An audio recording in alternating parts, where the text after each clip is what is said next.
Sejam bem-vindos ao segundo episódio do podcast Tá em Casa, podcast da Imobiliária Guetter e Mantovani, e hoje estamos aqui com um dos pioneiros em condomínios fechados de Santa Cruz, o João Dick, proprietário da João Dick Empreendimentos. Seja bem-vindo, João, ao nosso programa aqui, que une os empresários da cidade, os incorporadores e construtores locais. Satisfação em participar e eu sou todo ouvidos. Coisa boa. João, a gente quer começar um pouquinho o nosso podcast contando um pouco da história da João Dick em Santa Cruz, em como é que tu começou no ramo imobiliário da cidade. Não sei se lá no teu primeiro momento tu teve diretamente ligado com a incorporação e loteadora, ou se foi com a imobiliária. Queria que tu contasse um pouquinho melhor essa história para nós aí, do início. Desde o começo, a gente começou sempre de inventar moda, criar projetos diferentes, criar loteamentos. Por exemplo, o primeiro loteamento popular de Santa Cruz, nós criamos, que foi o loteamento São João I, São João II, São João III, que eram terrenos menores e se vendia o equivalente a 16 cubes ou a X número de arrobas de fumo. Então o pessoal vinha do interior e dizia assim, eu posso pagar por ano o equivalente a 100 arrobas de fumo, e aí nós fazíamos, nem era por dinheiro, era pelo equivalente de arroba de fumo. Então nós começamos os loteamentos populares, mas o primeiro empreendimento que primou pela criatividade foi um pequeno parcelamento do corredor Uman. Eu já contei para vocês essa história. Uma imobiliária de Santa Cruz anunciava, vende-se um terreno de 5.000 metros quadrados, perto do centro, perto da padaria Pritch, e que por 70 milhões de reais. E ninguém comprava, porque a pessoa não queria comprar 5.000 metros quadrados, ele queria comprar um terreno ali. Mas como é que nós íamos comprar esse terreno?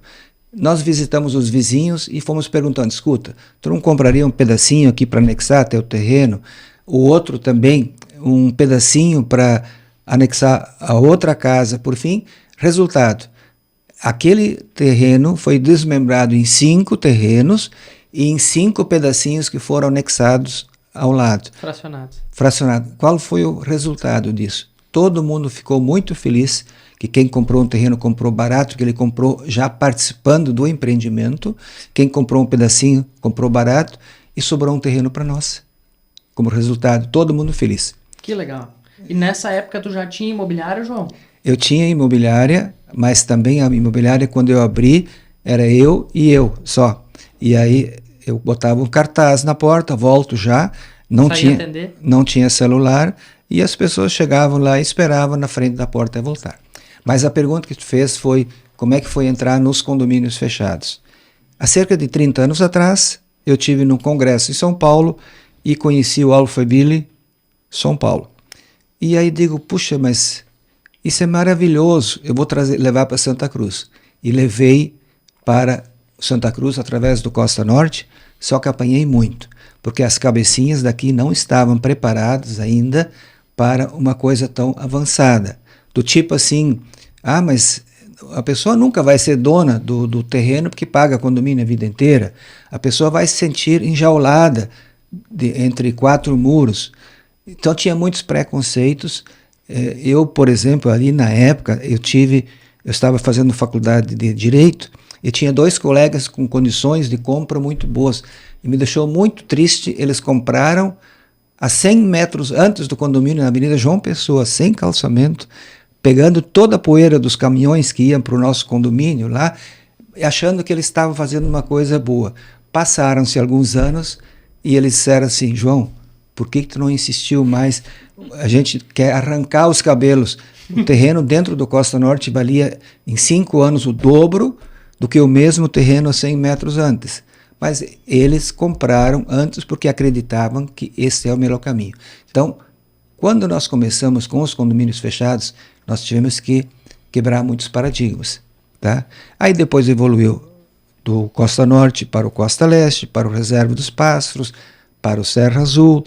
E aí daqui a pouco, por exemplo, quando a gente migrou, fez o Reserva dos Pássaros, a gente já se deu conta que era importante que as áreas sociais ficassem antes da portaria, para a segurança dos condôminos, para evitar que a pessoa tomasse todas e começasse a dar a volta dentro do condomínio, né? dentro do condomínio, etc., correndo, botando crianças em risco.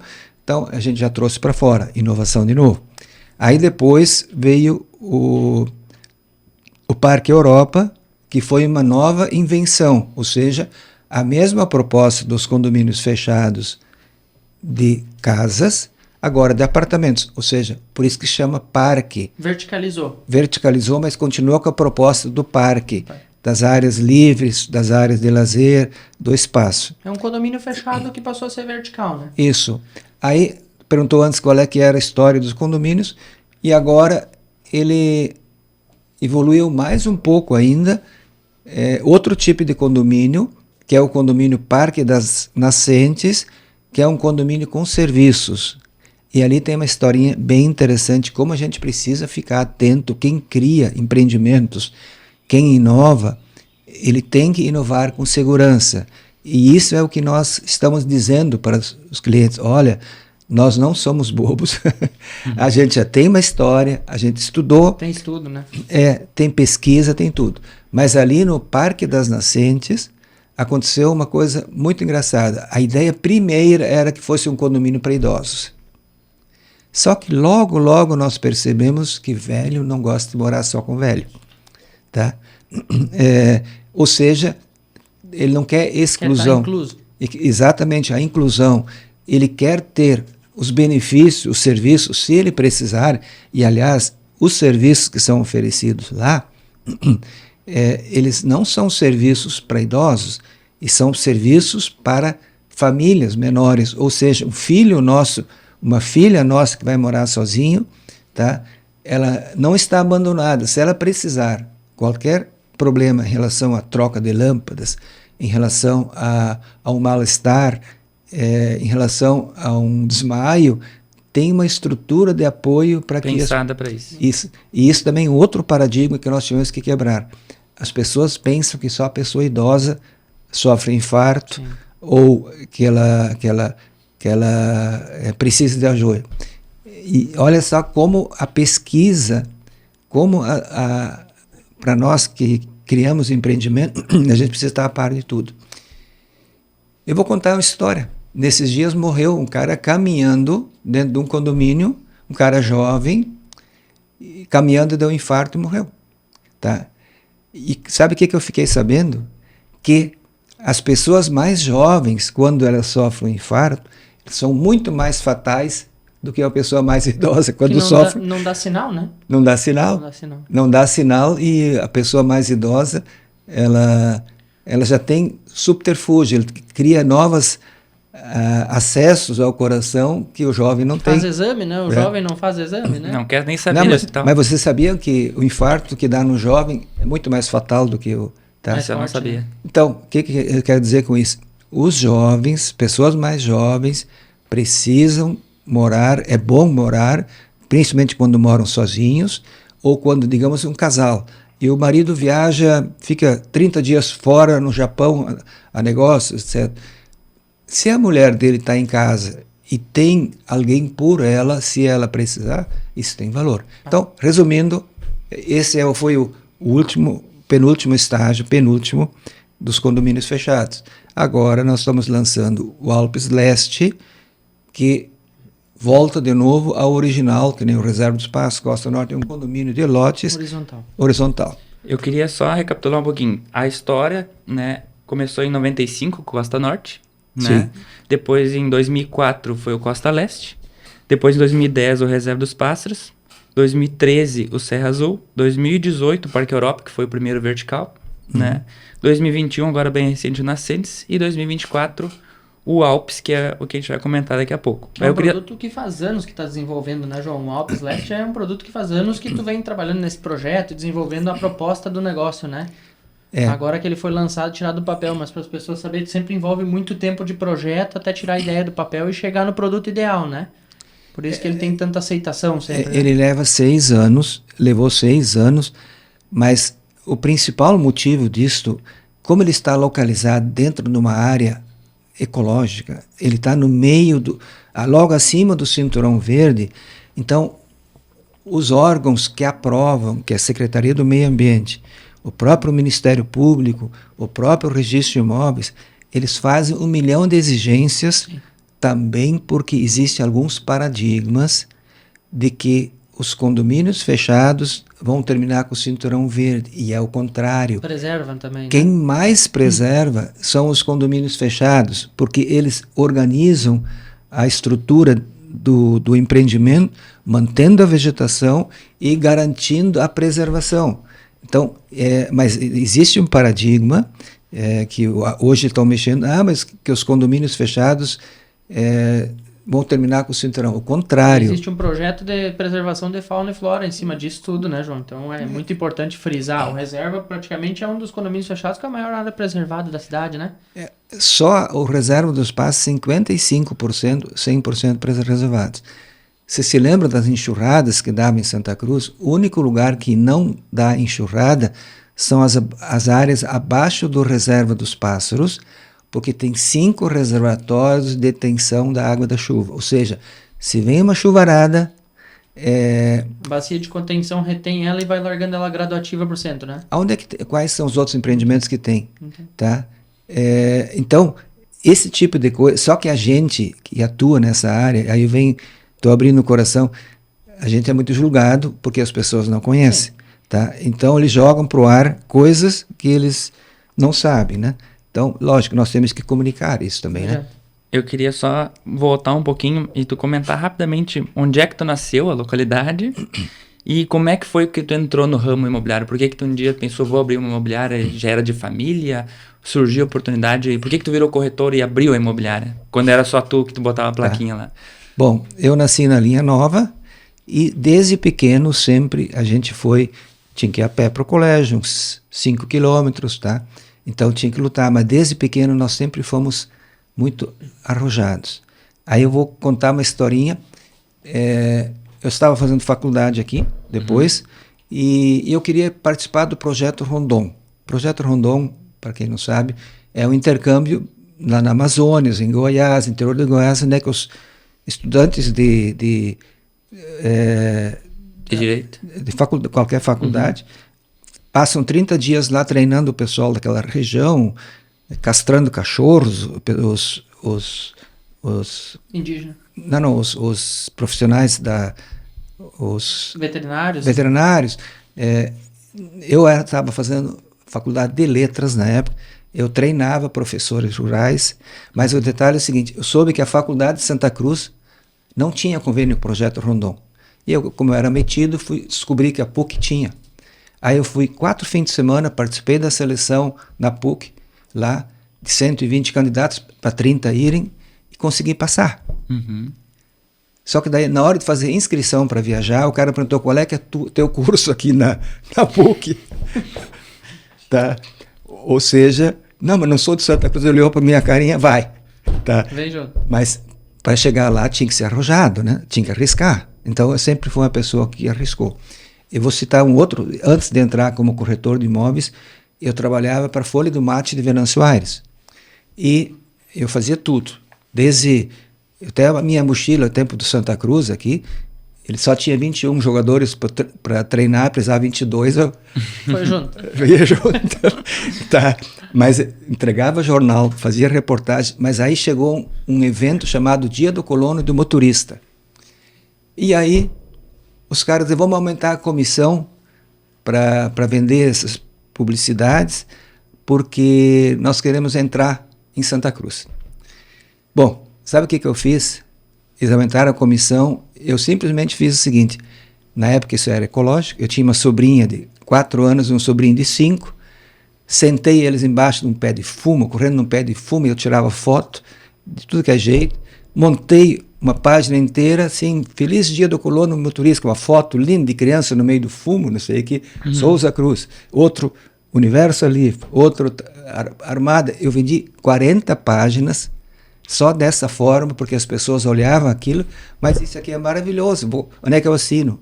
Porque eles tinham um problema, na época não tinha agência, eles tinham que mandar fazer lá no Rio de Janeiro, o anúncio, ou eles tinham que montar aqui, sabe, né? Faltava alguém que humanizasse o negócio deles. Trouxe solução e comprei uma moto 0 km, aquela aquele dia só do com as comissões. Só com as comissões. Olha aí, que legal. Imagina. Bom, e aí isso era na Folha do Mate ainda, João? Na Folha do Mate. Aí depois disso, o Roque da Imobel me convidou, que na época a imobiliária lá não tinha departamento de vendas. Sim. As vendas eram feitas pelo pessoal que atendia do aluguel, enfim. Acontecia. O corretor de imóveis, ele não era. Pode ver que meu número é 4.000 e pouco. Eu cresci, tá? Isso não era. As imobiliárias atendiam as vendas sem corretor na época, tá? Aí vamos abrir o departamento de vendas, abriu, eu comecei lá e aí eu comecei a movimentar. Que legal, que legal. E aí depois, quanto tempo depois, dentro da com o Roque, tu abriu a tua? É que logo depois disso, eu fui gerenciar o escritório da Coab, tá? E aí depois, eu achei que a profissão de corretor de imóveis era muito chata. Sim, que era chata mesmo, a pessoa reserva o terreno, depois compra com outro, a pessoa... Acontece. Era muito chato e aí digo, não quero mais. Aí eu fui abrir um pequeno supermercado lá na Coab. Aí eu vi que isso é mais chato. Para quem não sabe, gente, até nós estávamos olhando na documentação tua lá, né, João? O João tem um livro histórico lá, desde que ele começou no ramo imobiliário, onde conta todas as notícias. E um dia lá na empresa dele a gente viu a foto tua lá com a implantação da Coab ainda, né, João? Então... Desde a implantação do loteamento, a comercialização, o João teve junto no projeto inicial disso, né, João? Mas aí tem também um detalhe, por isso que eu falo, quando as pessoas são criativas, elas resolvem os problemas. Sim. Eu acho que para mim, o maior lance de criatividade é resolver problemas, tá? E não inventar coisas novas, tá? Isso. Mas na época nós tínhamos um problema. Tinha 89 casas na Vila Schultz. E era um órgão público. A Coab construía e ela licitou, ela contratou então uma construtora para construir, contratou uma equipe de engenheiros para fiscalizar esta construtora e ainda tinha os engenheiros da Coab que ainda supervisionavam. E aí um dia eu fui lá ver e as casinhas que ele estava construindo eram abas de concreto tortinhas, assim, os caras não calçavam, tá? Lá, e cadê a fiscalização? Cadê a... E nós não tínhamos poder de fiscalização, aqui o escritório era para outra finalidade. Aí eu fui na Gazeta lá, tinha um tal de Ivo Scherer, o repórter. Ivo, eu vou te mostrar uma coisa, se tu puder noticiar, mas tu não pode dizer que fui eu. Saiu na primeira página, matação nas casas da Coab. Aí veio o diretor-presidente da Coab, veio todo mundo, tá? Eles não souberam que era eu que... Sim, virou notícia. Virou notícia, mas era a única forma de regularizar e fiscalizar as obras. Isso, então isso também, eu quero dizer assim, ó, isso é uma característica nossa de buscar soluções, tá? Não se entregar simplesmente, agora está torto, também são pobres. Deixa assim, não. O pessoal não está acostumado a casas finas mesmo, etc. Faz bem feito, faz uma vez só, né, João? E isso a gente transportou para os empreendimentos. Por isso que hoje a gente vê, só um exemplo, no Reserva dos Pássaros, o próprio Trevisan, que fez a pavimentação, comentou assim, ó, ninguém faz a base que vocês fazem. Pode ver que hoje passou 1 milhão de caminhões já lá para a construção. Não tem nenhuma rua cedida, né? Não, isso é qualidade. Tá? Então a gente tenta primar pela qualidade. Um pouco a mais. E aí tu foi desse mercado, aí depois tu abriu o mercado lá na Coab, né, João? Sim. E aí do mercado, como é que tu fez? O que tu fez depois desse mercadinho aí? Aí que eu abri imobiliário. Olha aí. Que ano era? 89, 88? Por aí. Por aí, né? Mas olha só como na vida as coisas, quando a gente pensa positivo, quando a gente busca solução, parece que aparece. Eu queria vender o mercado e não estava conseguindo vender o mercado. Aí sábado de manhã entrou um homem lá dizer assim, quer vender ainda? Quero. Então tá, ele é meu, tá? Porque meu cunhado, ele acabou de matar um vizinho lá em Candelária. Gente boa, cara. Só esse detalhe. Ele precisa se mandar de lá. Não, mas era um colono lá de lá, e na verdade não foi por maldade, mas com uma enxadada. Eles tinham a mesma propriedade para usar o mesmo caminho, estavam brigados, né? E tinha que sair fora da cidade. Eu vendi mercado. E aí foi para a imobiliária de João? Daí eu abri lá na Galeria de São Luís, uma sala. Era embaixo onde hoje é o estacionamento? Sim. Isso, né? Isso. Ali tinha sala lá e eu trabalhava sozinho. Mas já na época, justamente como a gente era muito perdigueiro, tá? E aí foi lá que surgiu, inclusive depois, um dia entrou um senhor de uma fumageira, Ervino Varchov, dizer assim, ó, eu sei que vocês gostam de criar empreendimentos, a gente já tinha criado o loteamento Campus 1, etc. Eu tenho uma área que eu acho que pode interessar para vocês, atrás da Unisc. Uhum. E aí ele foi lá olhar comigo e ele só dizia assim, olha quantos metros de lenha vai dar esse mato aqui. Olha aí. Para quem não sabe, gente, imagina isso na época, foi desenvolvido um produto, que é o primeiro condomínio fechado de Santa Cruz, né, João? No estacionamento, que hoje é o estacionamento do Colégio Marista São Luís, né? Então, tu vê como evoluiu muito as questões de empresa, de cidade e onde se fazer negócio em qualquer lugar, né, João? Sim. Como a cidade se desenvolveu de lá para cá e as ideias foram sendo criadas. Mas quem cria ideias, inovações, apanha muito. Sim. Então, aquela história que eu já contei, para mim era um sonho aquilo. Por exemplo, quando ele falava em metros de lenha, eu conseguia enxergar aquelas árvores como estão lá hoje, preservadas no possível, tá? Alguma coisa saiu. Tem bastante área verde. Sim, mas o coração disparou. Sabe quando tu sente, quando tu chega num lugar e diz, isso aqui é meu. Aconteceu aqui na nossa casa, né, quando eu vim aí a primeira vez. Sim. E eu até ia lembrar de uma situação com o Gabriel, que é... A gente estava no lançamento do Alps semana passada, para quem não sabe, o filho do João é um fundador da Fulltech, né, João? O Anderson Dick. E o Anderson deu um depoimento lá no lançamento que, por muitas vezes, no dia que tu lançou o Costa Norte, chegou chorando em casa sem saber se o pessoal compraria a ideia, compraria o projeto. Isso chegou a me arrepiar na hora. Muitas vezes tu pensa numa ideia e tu não sabe se ela vai dar certo, mas quando o brilho no olho vem, tu tem convicção de que se tu te esforçar, as coisas vão acontecer, né, João? E isso é muito importante. Aquilo ali me marcou muito, a conversa do Anderson aquele dia no lançamento do Alps Leste. E acredito que o Gabriel também, nós estávamos se olhando lá, ligado nisso aí. É coisas que são histórias que a gente não fica sabendo. Tu só fica sabendo quando se consolida o negócio, né, João? Sim. Então, tu tem que olhar para trás e ver como é que foi o caminho. Só quem idealiza o negócio e passa na própria pele para saber os frios na barriga que tu tem, né? Não, você vê o que as pessoas acham que hoje ele é uma pessoa que tem 500 mil seguidores no Instagram.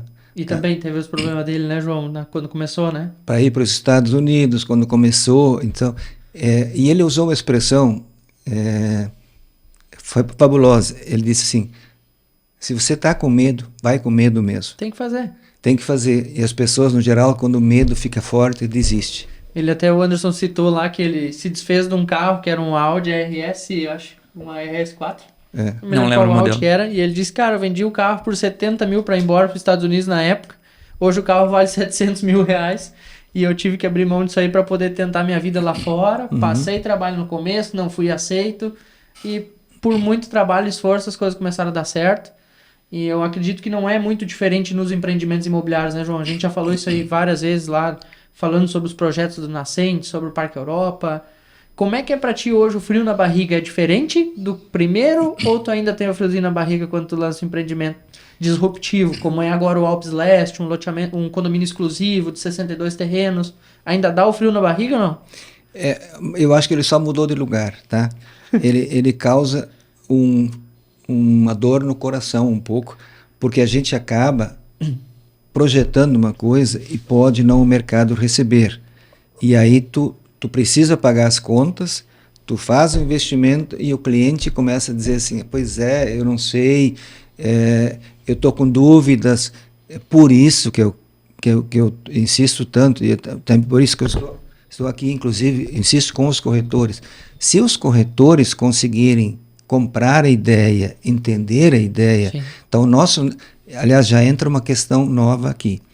Nós não estamos mais com corretores próprios. Nós não estamos mais vendendo, nós só estamos empreendendo. Não tem setor comercial dentro da empresa, né, João? Então, quem virou o nosso cliente é o corretor e não mais o cliente final. O cliente final é o cliente do corretor. Ele é então, representado.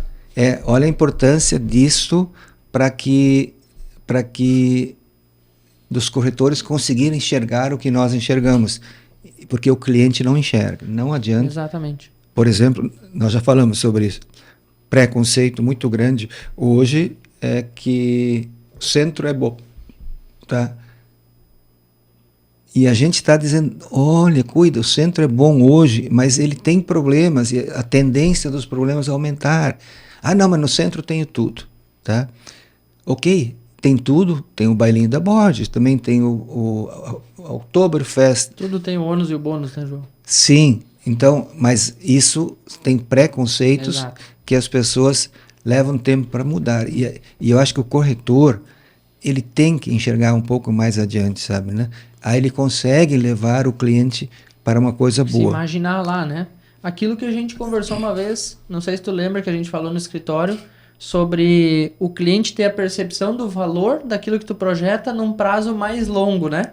Que é o que aconteceu com o reserva. Até nós estávamos com a Giovana, que trabalhou contigo 30 anos, esses dias com um cliente que comprou um terreno reserva lá, 120 mil, nós estávamos vendendo o terreno dele a 700. Uhum. Tá? Ele demorou esse tempo do reserva de 2010 até agora para enxergar a percepção do valor do produto que ele adquiriu. Só que hoje o mundo dinâmico da maneira que está, para um incorporador ele precisa ter que o cliente e o corretor tenham essa percepção do que vai ser o cenário no futuro, quanto ele vai poder mudar a vida do cliente a longo prazo, que é a proposta do Parque Europa, é a proposta do Nascente, são propostas de qualidade de vida que talvez daqui 10 anos quem mora lá dentro vai ter essa percepção, cara, olha o produto que o cara criou naquela época, pensado em qualidade de vida, e eu não me dei conta lá atrás, perdi uma baita oportunidade, estou pagando mais caro hoje para vir morar num lugar tranquilo e perto da natureza. Assim como é o Alpes Leste, assim como é o Reserva dos Pássaros, que hoje já tem poucos terrenos, né, João? Uhum. Mas o incorporador hoje ele não tem esse tempo para o cliente perceber. Ele precisa fazer o produto ser absorvido pelo mercado e que o cliente tenha a percepção e o corretor também venda essa questão para ele. Que ele consiga fazer o cliente perceber, cara, a longo prazo, olha o quanto isso aqui pode mudar a tua vida para melhor. E aí tem dados. É só levantar o próprio Costa Norte, Costa Leste, Reserva dos Passos, Serra Azul. Tá? Serra Azul era 125 mil quando a gente lançou ele, tá?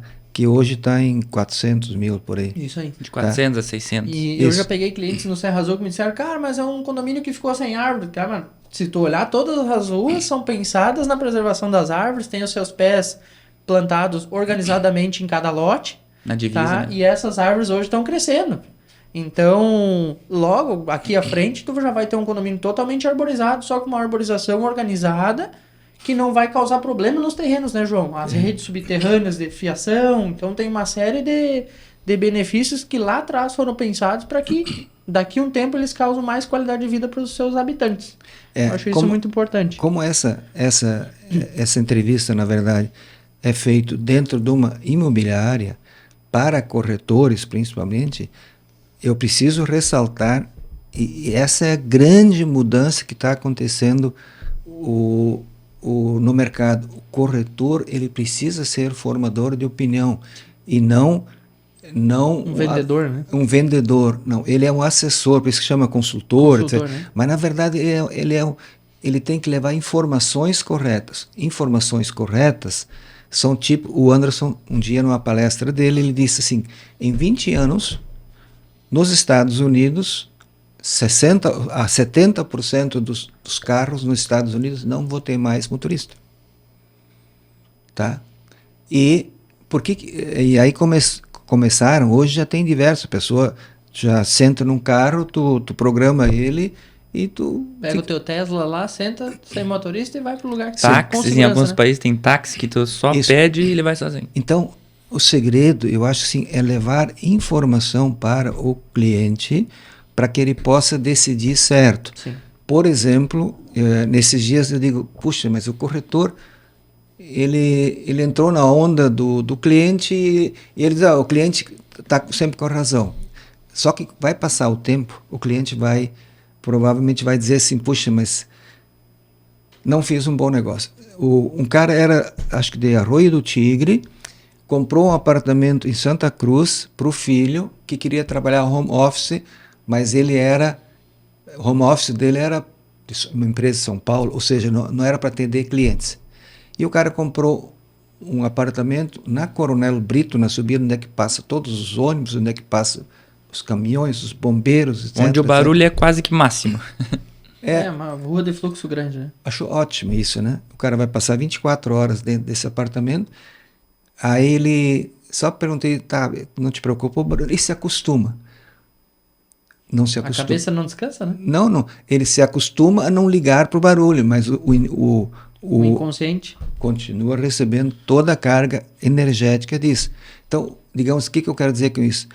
Um corretor poderia, eventualmente, dizer, olha, tem uma outra opção que tem piscina térmica, tem isso, tem aquilo, tá? Que eu acho que ele vai ser mais feliz lá do que ali. Mas isso só depende do corretor começar, porque o cliente não tem essa mentalidade. E o cliente está aberto também a experimentar, né? O corretor lançar a opção, cara, só vem, senta a experiência de um e a experiência do outro e compara. Tá? Aqui eu tô te vendendo uma solução a longo prazo, né?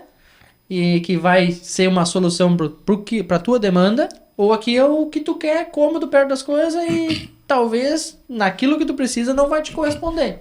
Mas tu tem que experimentar.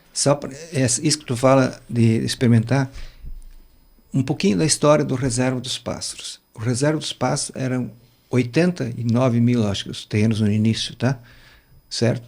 Isso é 2010, né? Parcelado em 48, né? Isso.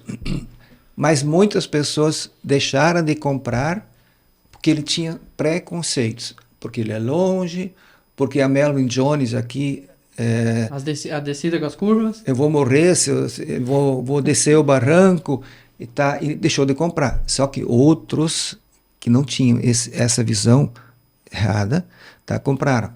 Aí hoje a gente pergunta, você conhece alguém que morreu nessas curvas aqui? Mesmo o pessoal indo para o Clube União lá em cima. Inclusive pouquíssimo acidente, né, João? Porque o pessoal presta atenção no caminho, né? Até porque não consegue, tem as árvores, se o cara errasse o caminho, ele não vai cair para baixo. O pessoal do futebol, por exemplo, das festas do Clube União, que bebe e desce, não aconteceu nada. Então, preconceitos. Aí agora, é verdade, não tem, só que agora custa 650 mil no terreno. Sim, Esse mesmo que era 89. Quando tem terreno disponível, né? Tem. Então, onde é que eu quero chegar? O corretor tem que alertar ele, presta atenção, e tem história, tá? O Alpes, por exemplo, tá? Ele está a partir de 298 mil. Média uns 380 à vista, tá? Pelo mesmo tamanho, ele é exatamente a metade do metro quadrado do Reserva dos Pássaros. Sim. Então, ele tem espaço para valorização? Tem. Ele tem uma localização que até é melhor que do Reserva dos Pássaros, é mais próximo do centro. Ele só não tem a infraestrutura social, Sim. salão de festa e piscina, tá? Mas tem pessoas que têm... de acordo com o público, né? Aí eu faço uma pergunta para vocês, Gabriel. Salão de festa dentro do condomínio, o que ele representa para ti, se tu for morador lá? Representa que eu posso usar, mas geralmente, que nem eu lá no meu condomínio, acho que eu uso uma vez por ano e olhe lá. Isso, tu pode usar ele... Só que ele fica lá parado, né? Fazendo barulho. Não, também tem a questão do barulho para os vizinhos. São propostas diferentes, né, Isso. João? Ali então, a exclusividade do lugar e o conceito de cada família vai ser o diferencial do lugar, né? E eu gostei também que tu falou assim, que se preocupou com os vizinhos, né? Sim. Porque como ficaria colado nas casas, tu falou assim, a gente também, um dos porquês de não ter um salão é por causa que os vizinhos poderão se sentir incomodados com o barulho ali, né? Isso. Fora os moradores. Então, o que a gente quer? A gente quer que o corretor estude isso e perceba. Se ele não acreditar, não, para mim é importante que tenha salão de festa, quero 3 salões de festa, eu quero piscina, ok. Se ele acredita isso como um valor, mas sempre eu digo assim, cuidado para que teus valores não sejam... Sim, uso do cliente. Não pode confundir. Não pode confundir, porque o cliente pode ter valores importantes. Exato. Por exemplo... falou em corretores. Eu tinha meia dúzia de corretores no tempo do Costa Norte, corretores próprios. Teve um corretor que não conseguia acreditar que alguém fosse pagar esse dinheiro por um terreno e ainda continuava pagando a vida inteira o condomínio. Resultado, outros corretores venderam 50 terrenos. Encheram os bolsos. Encheram o bolso, ele não vendeu nenhum. E encheu o bolso dos clientes também, né? Sim, ele não vendeu nenhum. Por quê? Porque ele tinha... Não comprou ideia. Não comprou ideia. Então, a importância, eu ressalto muito, o corretor é uma profissão que está crescendo muito. Sim. Mas bons corretores, não Exato. Tiradores de pedidos. Consultores. Voltando só um pouquinho aqui, como foi lá no início? Quem eram os construtores da época? Tinha grandes construtores quando tu abriu o teu escritório ou não? Não, na época eu também não era construtor, Sim. eu era loteador. Só que loteador passou para lotear condomínios fechados. Urbanizadora, né? Uma urbanizadora. E aí tinha a Imobel que fazia, tinha, por exemplo, só que eram muitas pessoas amadoras que não tinham essa visão. Por exemplo, o próprio bairro Jardim Europa. Eram cinco, um era médico, outro era fumageiro, outro era... Eram mais investidores do que urbanizadores, né? Aí criaram o loteamento e aí ele ficou parado, ele não funcionou, ele não criaram uma mobilidade dele. Não tinha uma proposta por trás do negócio, né? Não. Era Assim, apenas fazer terrenos. Assim surgiu o Monte Verde, foi a mesma história. Ele levou muito tempo para engrenar, lugar lindo, na minha opinião, tá? Mas ele não tinha uma logística. Então, essa é uma outra novidade. E por ficar parado, talvez não desenvolveu como deveria ter desenvolvido o lugar, né? Porque tem um potencial enorme lá em cima, Monte Verde, né? Sim. Então, se tivesse alguém por trás, com uma proposta por trás do negócio, talvez teria desenvolvido o acesso, teria desenvolvido e organizado as construções, pensado além do tempo dele, né? Levado um ponto comercial para lá. Exato. Olha só como isso é tão verdadeiro. Vocês conhecem a Rua do Acesso, que liga a Alpe Acesso Grazi? Sim. Lindo. Não vai ficar lindo? Mas já tá, né? Sim. Quem faz o caminho hoje, para quem ainda não conhece, gente, no Alpes Leste tem o acesso romântico, né, João? Que é um caminho que vai fazer com que o Alpes Leste se torne um condomínio fechado com acesso mais próximo do Colégio Mauá de Santa Cruz, e ele leva do Alpes Leste ao acesso Grásio, tá? E um caminho rápido, lindo, né, João? Muito arborizado, preservado, um caminho que realmente é de contemplação, assim como acessibilidade facilitada, né? E importante que esse caminho já existia, né? Então não está sendo aberto, está só sendo ampliado um caminho bonito que já existia. E é um acesso público, né, João? É um acesso público, é uma rua pública, então só está sendo feito pela João Dick a urbanização ideal para o lugar para que seja valorizado, né? Isso é outra coisa. Os empreendimentos que a gente tem feito, eles têm promovido os bairros, o lugar. Por exemplo, quem mora no Hortências, quem mora no bairro Jardim Europa, vai poder usar esse acesso, a vida dele vai facilitar. Por exemplo, se na Melvin Jones tiver qualquer interrupção, por exemplo, quem mora no Hortências, em vez de ele subir, tá, e fazer a volta, passar na frente do clube do União Corinthians, descer, ele desce direto. Isso é conforto, isso é logística. Assim como às vezes tem uma tranqueira na subida, bem no pórtico do Fritz e Frida lá em cima. Esse cara vai poder acessar o acesso antes de chegar onde é que está a fila de carro sendo feita lá para poder entrar no Hortências pelo acesso Grásio. E sem contar nas quantidades de serviços que tu trouxe pro bairro, né, João? As comodidades que com o Jardim Europa e o Parque das Nascentes passaram a ter lá na região onde tu tá urbanizando hoje, né? Sim. Não se tinha restaurante, não se tinha mercado, pet shop, pet creche, uma série de serviços e comodidades que os moradores têm acesso hoje, né? Agora, por exemplo, daqui a 30 dias vai abrir uma academia muito boa lá. Olha aí. Tá? Na Itália, esquina. Na do Nascentes ali mesmo. Isso, vai abrir, já está fechado, está alugado, prédio. Isso são facilidades. Então, eu brinquei, essa academia é para mim, né? Porque eu desço 2 ou 3 vezes por semana lá. Atravessa a cidade. Entra para dentro da cidade, né? E ali fica perto de casa. Então, isso vai fazer uma coisa soma a outra. E é tão interessante, por exemplo, o restaurante lá.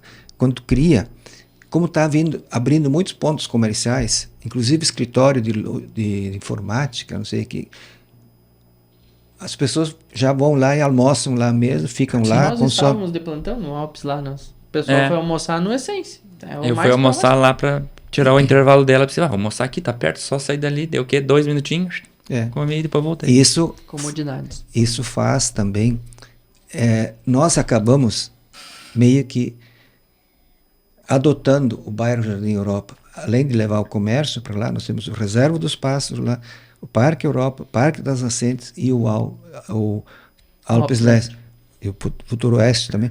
Todos eles pertencem ao bairro Jardim Europa. Então, hoje, o bairro Jardim Europa é o bairro que mais está se desenvolvendo em Santa Cruz do Sul.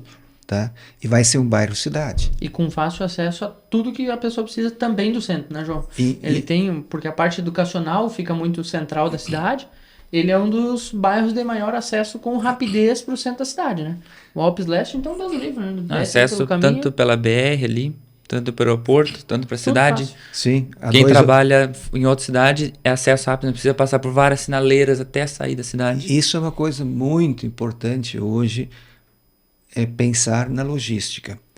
Por exemplo, 2 bairros, 2 regiões que se desenvolveram, 2 ou 3 muito rápido em Santa Cruz.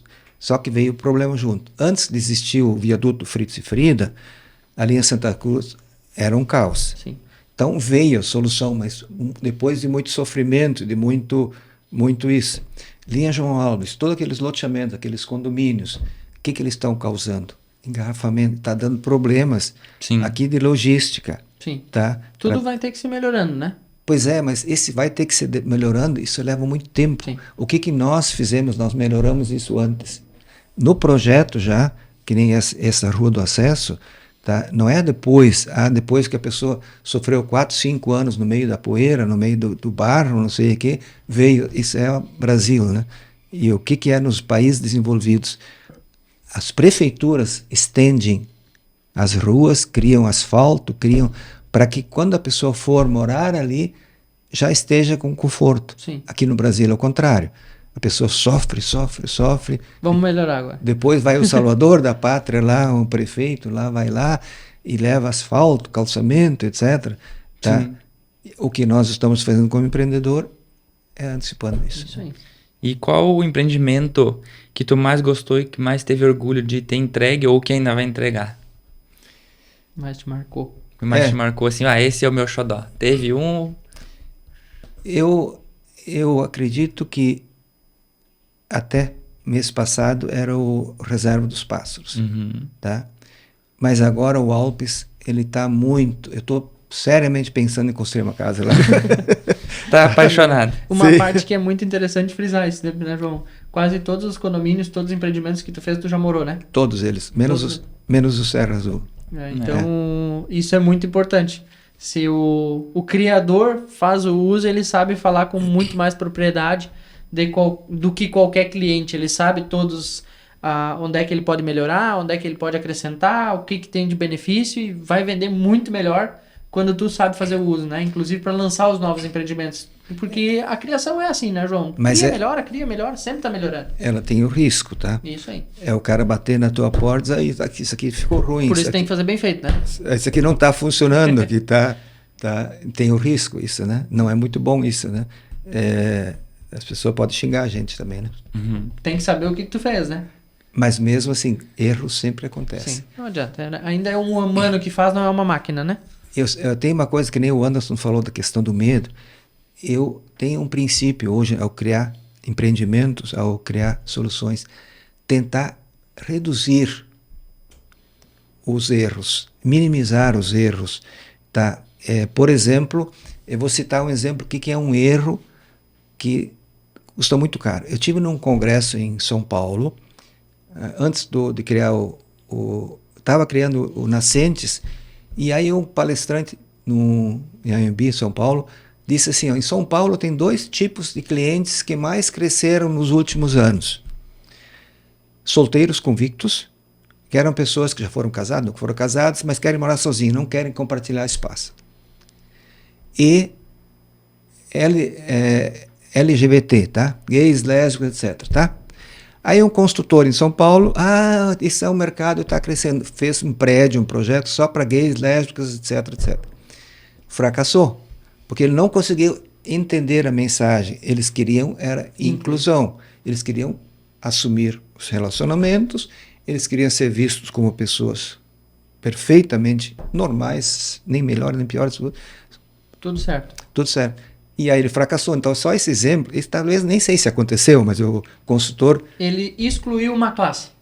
Excluiu. Aqui vão viver esse tipo de pessoa. Na verdade, eles queriam só ser vistos de igual por igual e ter o direito de igual para igual, como todos devem ser tratados, né, João? Isso foi o primeiro estupim para mim mudar a proposta do Parque das Nascentes. Em vez de ser um condomínio para idosos, passou a ser um condomínio small family. Famílias menores, pessoa sozinha, um casal, uma mulher com filho, enfim, famílias menores que precisam de ajuda.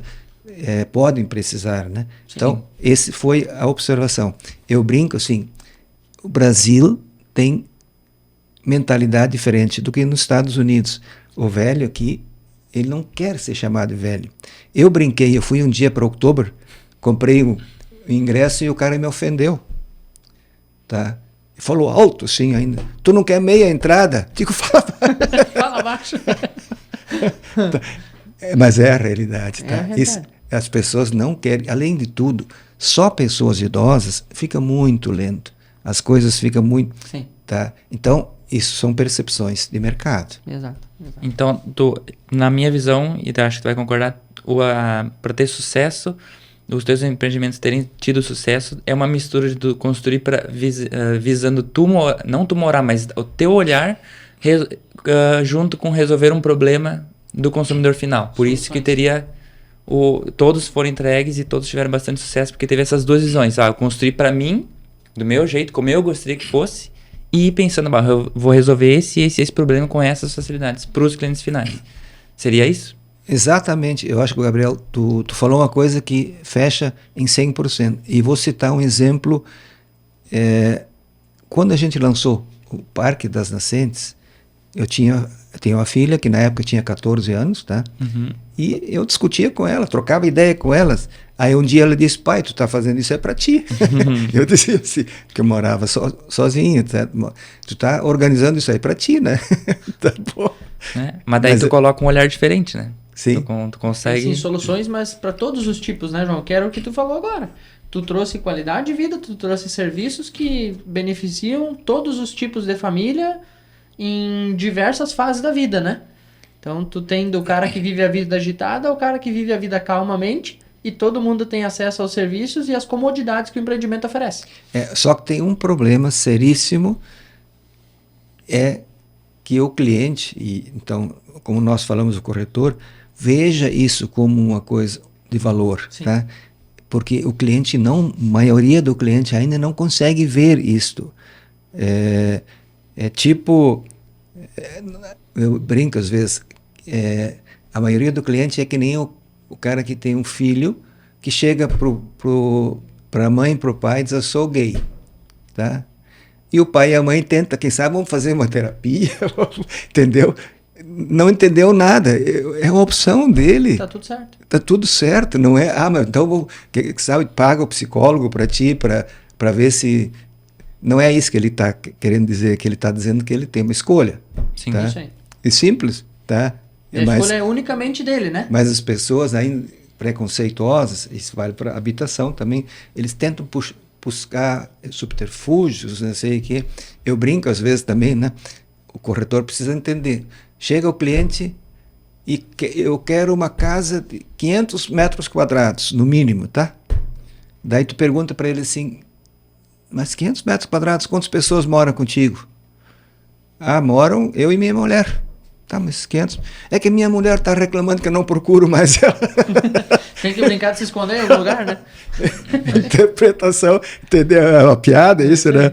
Mas é uma interpretação que as pessoas têm problemas e eles não interpretam corretamente, tá? E aí o corretor que tem que achar uma maneira de interpretar, que nem psicólogo. O que o psicólogo faz quando ele faz uma terapia com a pessoa? Ele vai perguntando, ele vai sondando, vai dando caminhos, mas não a resposta. Então, o corretor é um psicólogo também, na verdade. Pouco de tudo, né? E onde é que aparece isso? Na sondagem. Isso aí. Por isso que a importância do Gabriel sabe, sim, a importância da sondagem, para que as pessoas também na sondagem Aí vem uma experiência minha. Elas não falam a verdade. Eles falam o que elas acreditam, as crenças. Mas se tu for mais a fundo, ela quer ser conduzida. Tu precisa entender um pouco da alma do cliente, tá? E não do que ele fala. O que ele fala é o que a mente... Vocês já viram falar que a mente que mente, o que estraga a vida das pessoas é a mente delas, porque elas não conseguem agir pelo coração. A mente está cheia de preconceitos, né? Se auto-sabotam e não conseguem. Não consegue. E qual é o maior desafio na construção civil hoje que tu vê? Tipo assim, o que o construtor sofre mais na hora de lançar e construir um empreendimento? Assim, o que dificulta assim hoje? Criar um produto que entre no preço que o cliente queira pagar, mas que tenha qualidade, que é muito difícil. Eu às vezes tem muitos clientes que querem comprar filé mignon e querem pagar preço de carne de pescoço. Isso não é possível. É fato. Tu vai matar o construtor, esse é um problema com o corretor. Tá? Eu me lembro no Costa Norte pessoas que me judiaram, eu precisando vender e o cara não, eu pago só isso. Tu quer tanto. Então, o cliente, esse é um problema para o construtor. Tá? Sim. Ele oferecer qualidade e o cliente aceitar esta qualidade e o preço que essa qualidade vai gerar. Que ele enxergue o valor daquilo que tu projetou. Acho que essa seria a definição exata. O valor.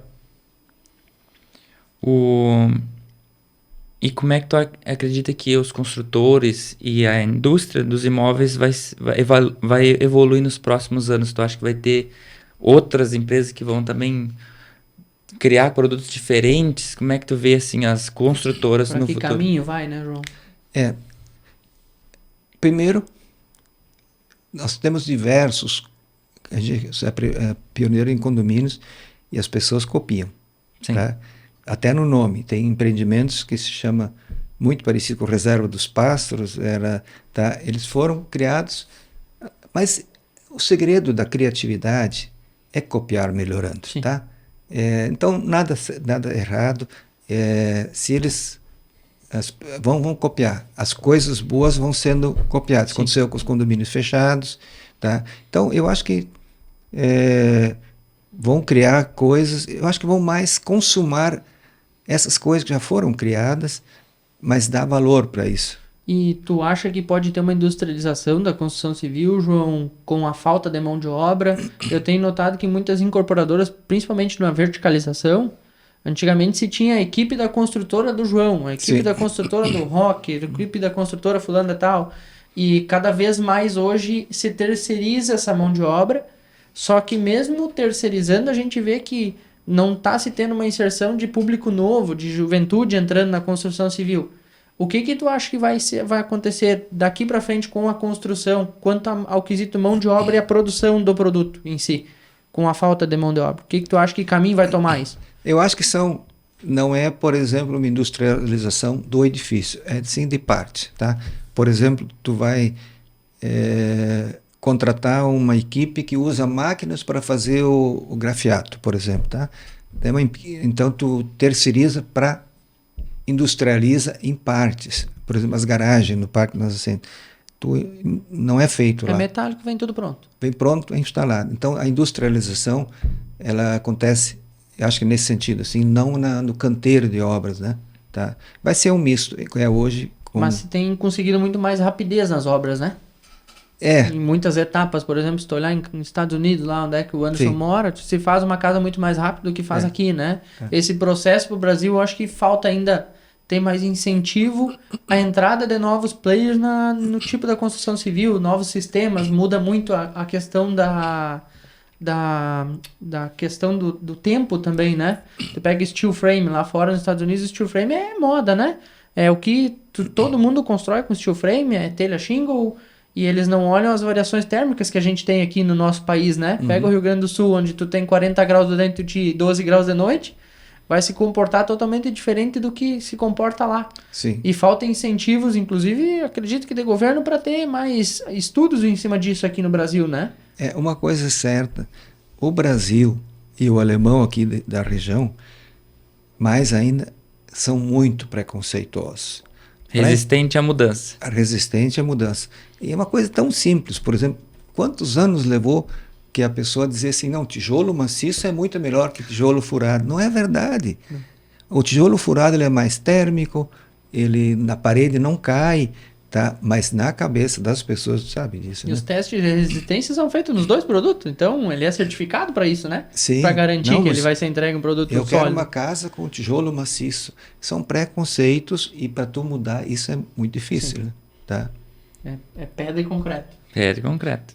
E uma curiosidade, eu não sei se o primeiro imóvel que tu vendeu como imobiliária foi aquele terreno ali que foi dividido em 5 ou foi um outro. Tu lembra assim, o meu primeiro imóvel que eu vendi sendo minha imobiliária. Tu lembra primeiro? Sim. Era um loteador de Venâncio Aires que tinha chamado Loteamento Dois Irmãos. Atrás do Cambuim, atrás do Senai, lá para cima, lá um loteamentozinho muito bonitinho, acho que 20 e poucos terrenos, e o cara veio de Venâncio e disse, acho que tu tem jeito para vender isso, né? E aí nós vendemos todo ele. Lá em cima eram terrenos, um bairro um pouco complicado, lá tinha um asilo de idosos, lá era atrás do asilo de idosos. Mas ele tinha uma grande qualidade, esse loteamento. Preço. Sim. Porque o preço pode ser uma grande qualidade. O que é o melhor, um terreno lá ou um terreno aqui no Jardim Europa? Depende do que a pessoa está disposta a investir, né? Claro, e que ela pode investir. A solução para cada tipo de família, tu vai de acordo com o bolso dela, né? Claro. Todos então, eles têm que ter esse soluções. foi o primeiro, então. Dois irmãos. E qual é uma dica, assim, com base no que tu já teve imobiliária, com base na empreendedora hoje, que tu daria para quem está começando? O que tu aprendeu no passado que hoje tu poderia falar, pessoal, façam assim, ou até para outros construtores também, o caminho, não o ideal, mas o melhor é pensar assim, é estruturar assim, é criar uma equipe pensando nisso, desenvolver dentro da empresa uma mentalidade assim, o que tu... Eu acho que sim, ele tem que pesquisar bem, tá? Para não ir pela mente dele, tá? Por exemplo, que nem eu quis fazer o condomínio para idosos, era minha ideia, mas eu fui atrás, fui pesquisar, fui observar o mercado. Então, observar o mercado. Isso aconteceu muito nos geminados. Todo mundo passou a construir geminados. Até que começou a lotar. Tá? Então, cuidar esse tipo de coisa, se ele está entrando numa coisa que está crescente ou que está decaindo. Isso aconteceu com salas comerciais no passado. Todo mundo resolveu fazer prédio com salas comerciais, né? O efeito manada. O efeito manada. E aí, superlotação. Aconteceu um pouco com os terrenos de loteamentos mais populares, Minha Casa Minha Vida. Tá? Todo mundo foi ali, gerou-se 10 mil terrenos. Então, cuidar um pouco para ver se o mercado que ele está entrando, se ele não está saturado. Sim, então seria seguir a intuição, mas ter base para isso. Exato, Pesquisar, saber ouvir, ir nos lugares, que nem tu sempre fala, ser curioso, ser metido. Tá sempre no meio. Porque é um desafio que eu acho que é um dos principais para uma incorporadora, né, João? Tu poder prever a solução que tu vai proporcionar para a vida da pessoa quando o produto estiver pronto, né? Porque às vezes tu tem uma demanda hoje e tu vai entregar um produto daqui 48 meses, daqui 24, 36, por exemplo, a área do Alpes Leste é uma área que tu tem há 6 anos desenvolvendo, né? Sim. E aí hoje tu tem que, na entrega, ter a percepção do valor daquilo que tu projetou lá atrás, o que vai mudar a vida da pessoa.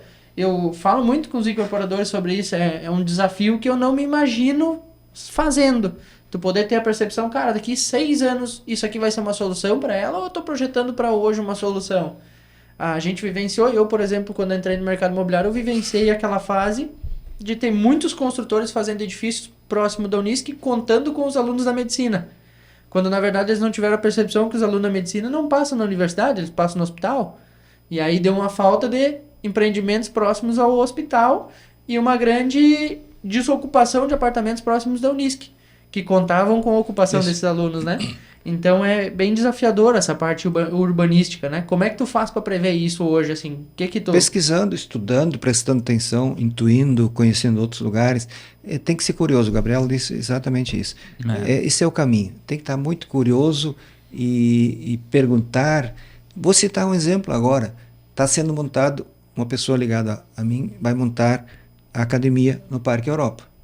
Tá, e aí, agora, o que ela fez? O que nós fizemos, tá? Fomos perguntar para um cara que é um exemplo de sucesso em Academia de Santa Cruz. Ele não quis montar a academia lá, mais uma filial, mas ele como o pai dele já era cliente nosso, ele é conhecido meu, eu fiz uma pergunta para ele. Tu te importa de somar e tu passar a tua experiência para nos dizer, olha, máquinas teria que ser essa, a quantidade de máquinas é isso, aquilo. Até pode ser que seja um pouco... Não, mas não é concorrência minha que estou em outro lugar da cidade. Aí eu disse para ele assim, em primeiro lugar, quando a gente passa uma bagagem que a gente tem para outra pessoa, o universo nos devolve o dobro. Tá? Ele concordou e está se negociando com ele com que objetivo de novo? Para minimizar o erro.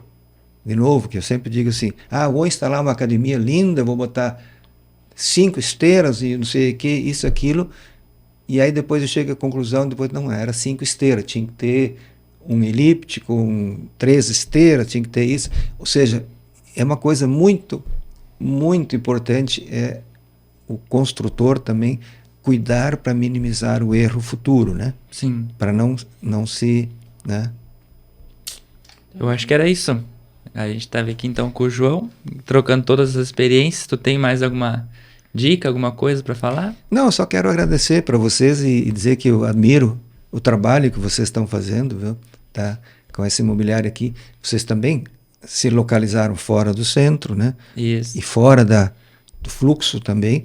É uma experiência nova e fizeram escolhas, né? Até os clientes chegar a estacionar, nós mesmos chegar a estacionar, não ter barulho. Até o pessoal às vezes, que veio trabalhar conosco, assim, lá na imobiliária tal, tinha muito barulho no centro e aqui passa, toda hora estão tirando stories ali na rua, pegando verde, contemplando que aqui está tudo calmo, né? Passarinho tem bastante no pátio.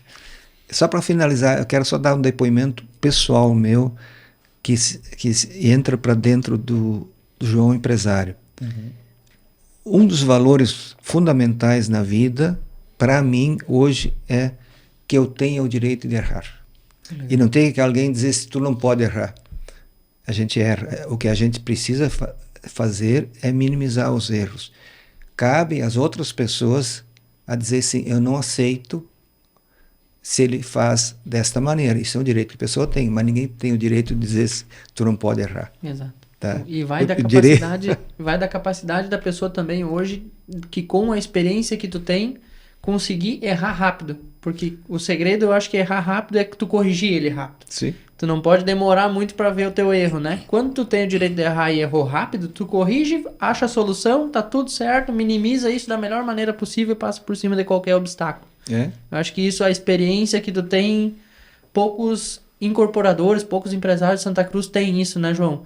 Tu poder otimizar e fazer do teu erro uma solução rápida para contornar qualquer objeção, qualquer obstáculo que tenha cruzado dentro da tua vida nesses anos de empresa, né? E também tem um segredo. Se eu tenho o direito de errar, quem tem a obrigação de sanar o erro sou eu também. Só tu, né? E não posso querer passar para outro. Culpar outro. Terceirizar a falha, né?